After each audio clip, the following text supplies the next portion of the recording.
Sve što vas interesuje na jednom mestu. Vaša dnevna doza. Prijavite se. Na društvenim mrežama se posljednjih dana vrti snimak emisije Trezor koju emituje RTS, a u kojoj se našao predsjednik Aleksandar Vučić.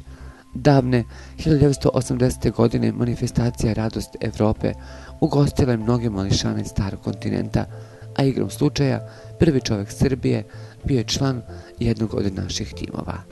Nakon jednog meča u kome je sa ekipom triumfovao, objasnio je da uprkos rezultatu prijateljstvo je ono najbitnije.